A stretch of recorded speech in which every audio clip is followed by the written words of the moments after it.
Hi there, and welcome back to the fourth part of my Kerbal Space program for Complete Newbies tour of Minmus.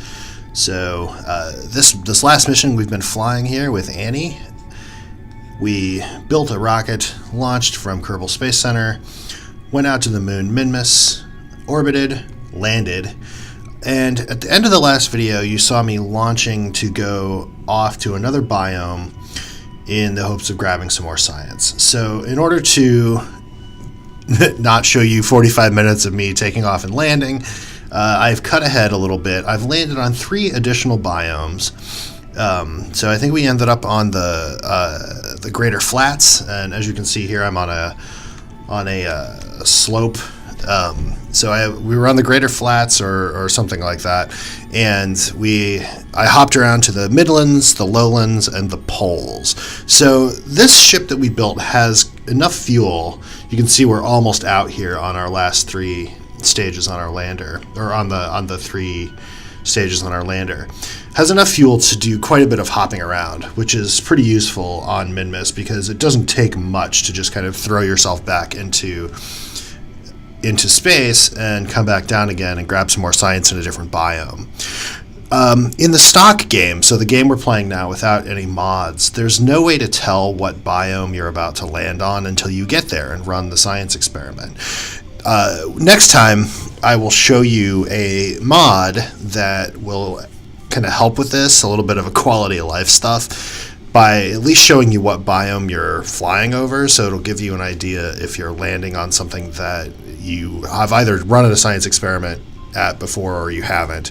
So that way you're not wasting fuel taking off and landing in biomes where you're not going to get any science for your efforts. So I was going to show you that, or I didn't want to break up this video because that mod also does some other things that I want to get into next time. So I'm not going to show it to you now. If you're following along and kind of building things as we go, you might want to hold off on biome hopping until you have that mod installed. So we will do that next time. All right, so you can kind of see Kerbal and the moon out there, just above the horizon. So that's our destination. I'm going to go into the map view here. Whoops. You can see that we ended up, these were the flats we were on. So we ended up kind of here. We want to be back there. So the reversing things really is fairly straightforward. We're just going to take off. We're going to eject our stages when we run out of fuel. We're going to circularize a little bit around Minmus, and then we're going to extend our apoapsis to the point where we are back in orbit around Kerbal. And what you'll see after we do this is that our Kerbal orbit is going to be more or less where Minmus is.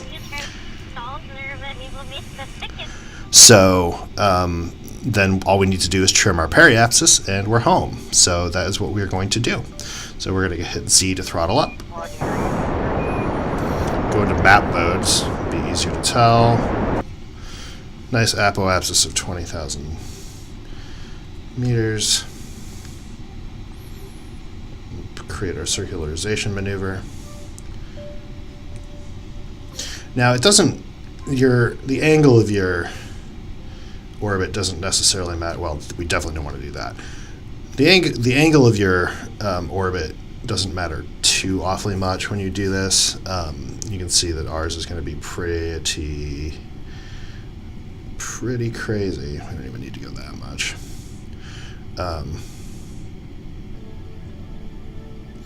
But you don't need to sweat like... Oh, I see what's going on. You don't need to sweat whether you're doing it right at the equator or not, because it's not really going to matter all that much for the purposes of just getting home right now. Okay, so there we go, 26 and 14, burn a little bit more. Well.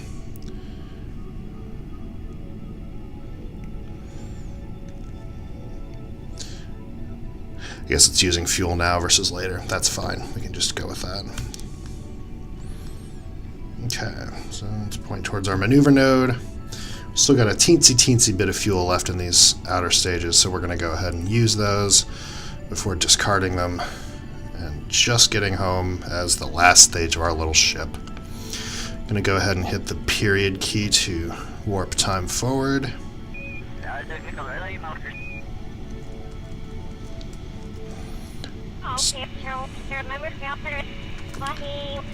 And it's a 3-second burn, but I am going to just hit it full throttle here.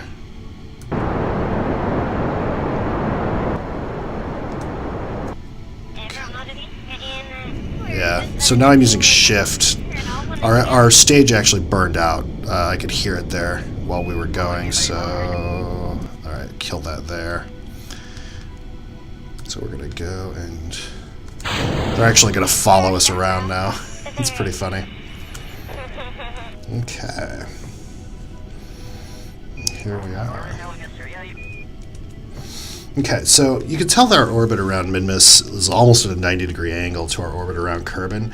That's actually not really a problem, because all we're trying to do is break free of Minmus's gravity, which we're going to do by pushing up on our apoapsis just a little bit, enough to escape Minmus.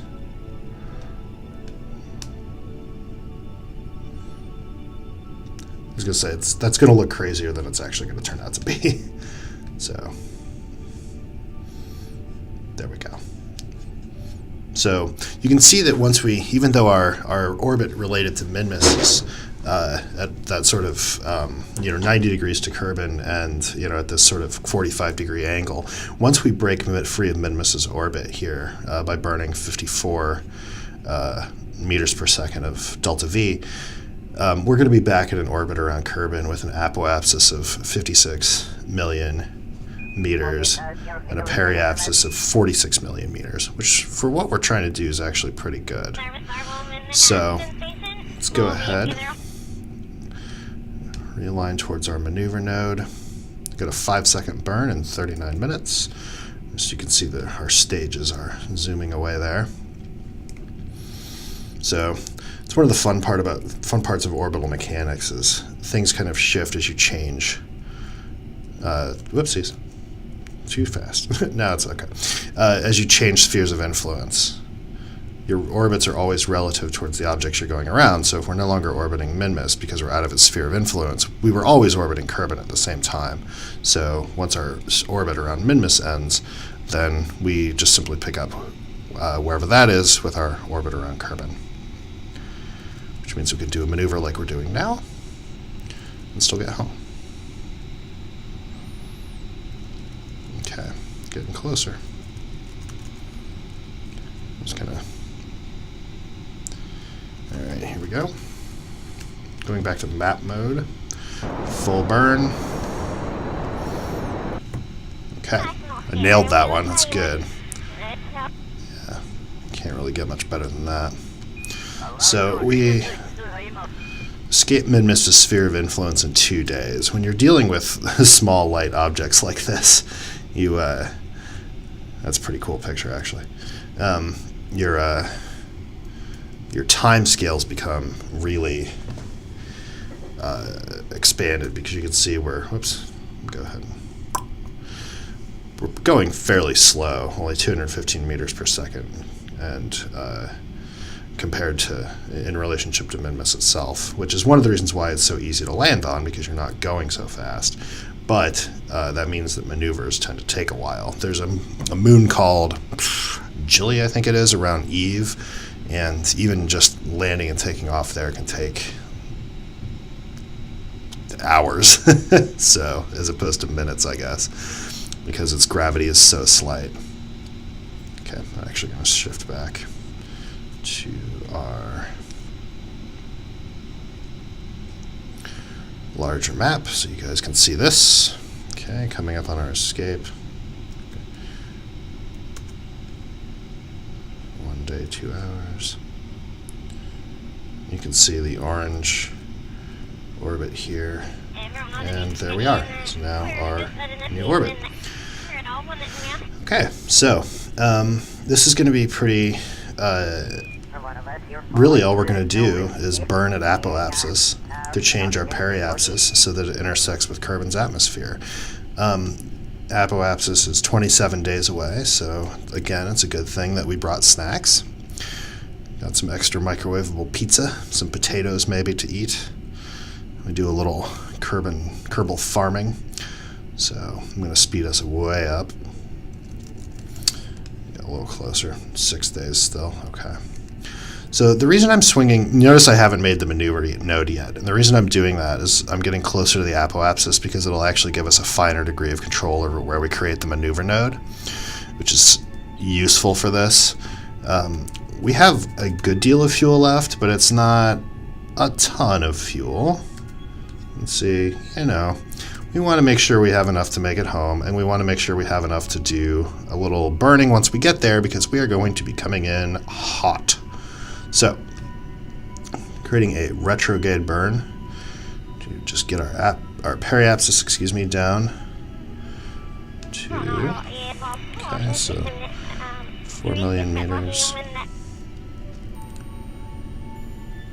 Whoopsies. Actually, no, that's fine. It just encounters the moon. Let's burn a little more.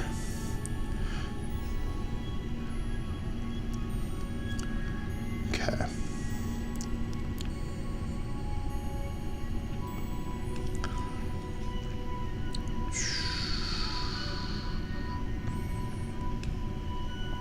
Okay. 500,000. 250,000, getting closer. Oh, it disappeared. That means we have landed on the planet, which is not what we want to do. It's an 18,000. We want to aim for somewhere around 45,000, 30,000, somewhere around there. That'll slow us down enough to... Alright. To not... totally burn up in the atmosphere. Now we're planning on coming in and shaving some velocity off as we come in, but it's also very easy to come in too steep from this far out and burn up. So that is what we want to try to avoid. Okay, how long until this maneuver node? 1 day. Okay, we got a little time. Let's go ahead and just point in the right direction. Zoop. A rad little ship. Okay.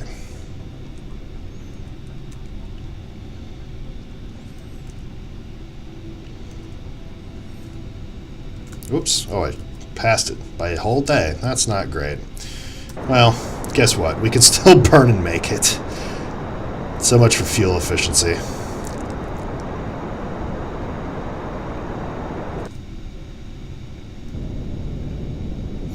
Alright, now I'm just going to... we may have wasted tens of meters per second in delta V, but still, I was trying to show you the right way to do it, and I warped past the right way to do it. So that's our actual periapsis. A little too high, so I'm going to point us prograde and just do a teensy little burn to bring it up a little bit. Okay, 38,000. Pretty good. Okay, so we have 11 more days to eat pizza and snacks and enjoy our flight around Kerbal out here in the middle of the great, wide, black open space. Pretty gorgeous. Okay, so we're going to time warp up as we come in and see the moon going around Kerbal there. Pretty cool.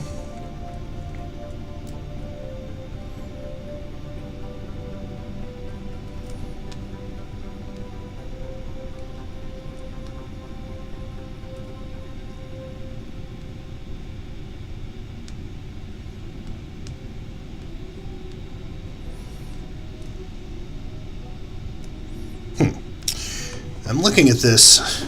Somewhere along the line we have experienced a problem. Our lower fuel stage is not... There should be a decoupler here, and it's not showing me one. Well, that's a problem. That's a big problem. Well, this could be real interesting.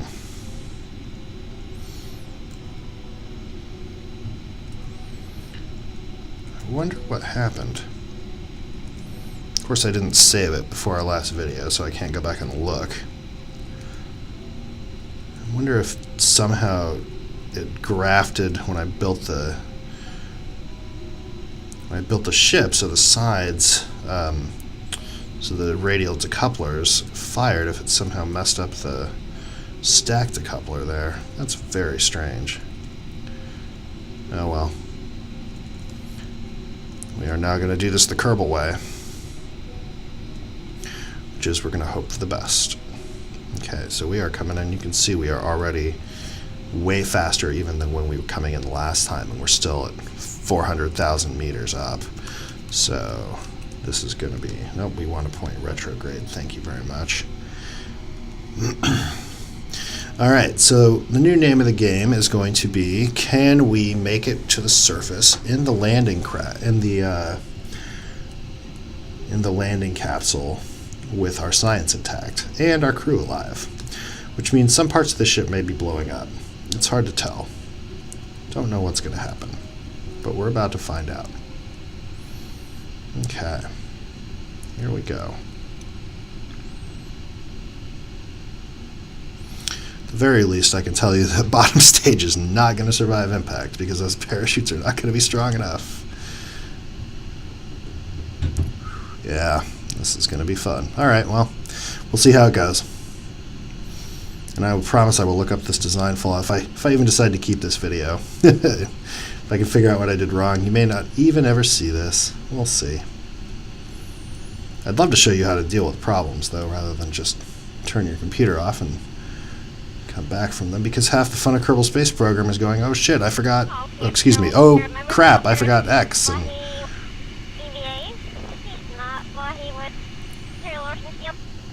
and then trying to figure out how to deal with that problem. Alright, we are now officially in the atmosphere, going 3,200 meters per second, and continuing to go faster. So thanks to the effects of gravity, we are coming in way hot, way fast. And now would be a real... So I'm basically going to start the burn as soon as I see the heat wave in an attempt to start, because that's when things are getting hot, obviously. So we're going to try to shave off as much of this as we can before, hopefully before this engine and fuel tank explode, which is our first problem that we have to contend with. So stuff is already heating up. Right now I think it's probably just the Science Junior. Those batteries, those radial batteries are probably not doing so great. I don't know what that other heat option or heat meter is, but it's okay. Well,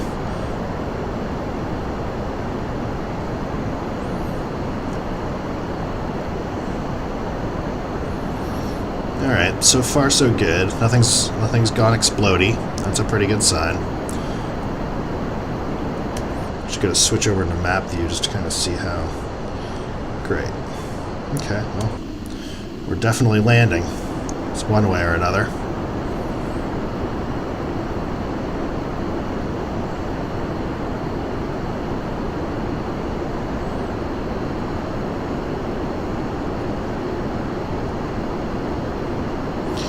There we go.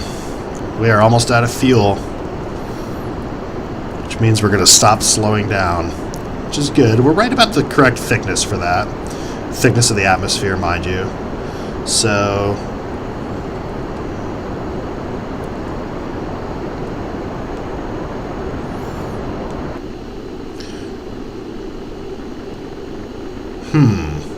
it does say jettison heat shield. Wonder what that does. Jettison shroud doesn't do anything. But jettisoning the heat shield might actually... Well, I don't know if that'll cause it to separate or not. Oh, look at that! Of course, that is going to turn our Science Junior into a giant hot mess, which is probably going to blow up. Yep.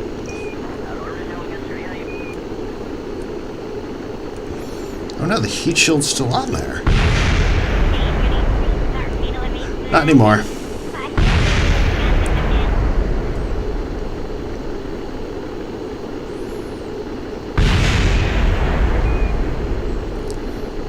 Well, alright.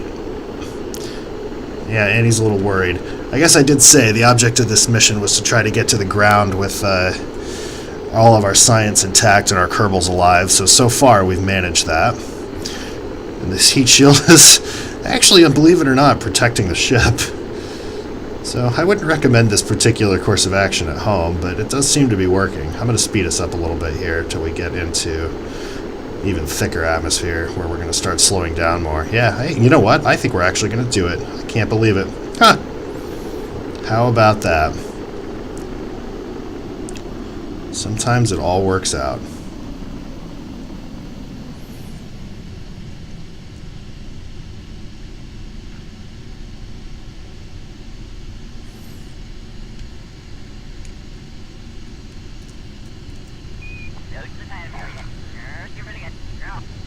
All right, well, here we are. Let's deploy our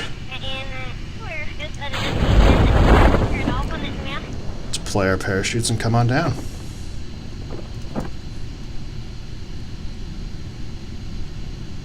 Man, I wasn't sure that was going to work, but I'm really glad it did. So, there you go. Just remember, there's always a way to solve your problems somehow in Kerbal Space Program, or most of the time. There's always a way to kind of figure out, okay, well, what tools do I have at my disposal that I can use to try to solve whatever problem is I have encountered. Even if that problem is, my ship isn't staged correctly and this part is going to explode in my face. And actually, I think we'd slowed down enough that the engine and the fuel tank weren't going to actually explode. The problem was, when we hit the ground, we wouldn't have had enough parachutes to slow us down because of all that extra weight. So, there we go. So not only would it have caused the engine and the fuel tank to explode, but it also very well could have caused a chain reaction, destroying the rest of the ship, which would have ruined the whole science and heat shield just splashed down, yeah, which would have ruined the whole make it back with the crew alive and the science intact part of our mission. So we're going to have a little bit of time to talk about this here on the way down because it's going to take a while. So, which is actually good. I may go ahead and tee up what we're going to do next. So once we get back, we're going to get all of the awesome science data for hopping around on Minmus. We're going to go and buy a few more technologies, unlock a few more technologies, because our next mission is going to take us out to Duna. Duna is the Kerbal Space Program. Duna is the Kerbal Space Program version of Mars. So we are going to do our first interplanetary travel. And the idea is I want to teach you guys the last few skills you're going to need to play the game and do whatever you want to do in sandbox mode or career mode or whatever. So the next tutorial is going to cover just a couple of things we haven't done yet but are very important. So docking, bringing two ships together, using docking nodes, and interplanetary transfers, which I will show you how to do. But we're also going to get into another skill that's not directly game related. We're going to look at mods and what mods will ease your quality of life, make things easier on you.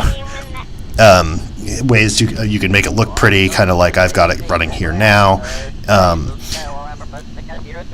So I'll show you how to install mods next time as well. Obviously, the instructions are out there on the internet if you wanted to do it, but I'll give you a little quick walkthrough. And I'll show you how to do things like calculating delta V for interplanetary transfers using maps that the community has put together that kind of record such things. So there are ways you can do it blind in game, but I mean even the Apollo pilots, the Apollo astronauts and pilots had, at least an inkling of how much delta V it would take to do what they were trying to do. So, it's something you can learn by trial and error, but, frankly, I have no problem going out and finding a delta V map and using things to help me calculate interplanetary transfers, because otherwise it is really tough to do on a trial and error basis. And because you're talking about game times that could go up to hours on some of the interplanetary transfers as you're waiting for windows and stuff, transfer windows to open, there's no reason why you should sit there and do something that onerous without planning it out first. That's my 2 cents anyway. So, Splash. Alright, let's recover our vessel and see how much science we got. Made it home. Nice work. I'm actually very impressed we didn't explode on the way back down. Alright, so we now have 2,644 science. Pretty good. So yeah, you can see I was at the poles, the midlands, the lowlands, the greater flats, and all the other stuff we got in space near, yada yada yada. And recovery of a vessel returned from the surface of Minmus. This is also another good thing to keep in mind, by the way, is you actually do get science points just for bringing a ship back. So, alright, and the last part of this video is we're going to head to the research and development and unlock what we need to go to Duna. Okay. So, doop, doop, doop. So miniaturization gives us docking ports, which we are definitely going to need. Bigger stacked decouplers. This is a probe core. It's something that's going to be very useful. These electrics are probably going to come in super useful. I'm looking mostly at this battery bank and the Gigantor solar array. That would be awesome to get the seismic accelerator because it's a science experiment we can run. Okay. Yeah, these more probe cores, that's other very useful stuff. I'm actually looking, yeah, this is the one I was looking for, the remote guidance unit. That's way down there. That's 550 science, okay. Well, alright then. These are, okay, well, these are ladders. At the very least, I'm gonna grab this one right now because we want some ladders. Could have opened a much bigger command module. I actually think I'm gonna grab that because we're gonna need some of those. Precision propulsion, yeah, we very well may need that. But mostly we want that for sure. Heavier rocketry, definitely. And this is very heavy. Yeah, this is the much bigger Kerbal engines. That may be worth it. Nuclear propulsion is not something we need to worry about right this second. So this plus that is 800. Which opens all the Kerbal. This gives us a better docking port. Yes, please. Which gives us all the Kerbal stuff that we need. Don't know if we need any of this. No. This is all spaceplane stuff, which is cool, but not useful for what we're doing. Did we already unlock? Just want to make sure we have monopropellant, because that is absolutely something we need. Thrusters, I mean. I thought we had unlocked it, but I don't see it.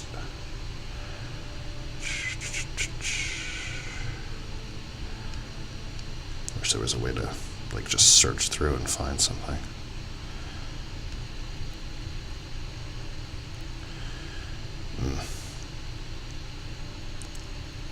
There it is. That's what I was looking for. Flight control. Okay. Specialized control. Reaction wheels. Cylindrified monopropellant tank. Yes, let's grab that. Okay. Got 1,600 left. This has got the ladders. Those are pretty useful, but not totally necessary. That would be cool to have. Go ahead and grab miniaturization and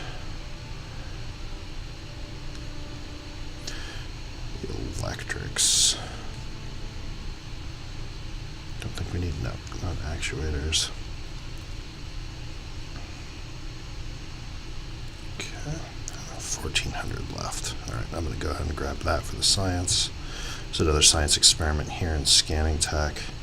So that is useful. That is useful. Advanced Science Tech gives us the last science we need, but we have one more 500 point thing. Oh. So we can either do very heavy rocketry or large volume containment, but not both. Bummer. Well, that's okay. I think I can get there without using any carbonine parts. I'm about 99% sure I can.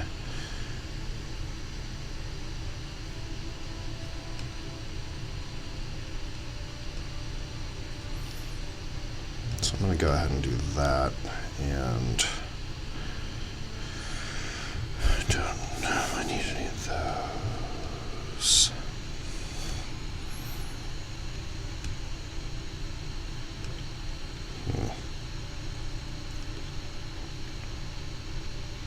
I'm just going to grab that, and then a couple more things maybe down here.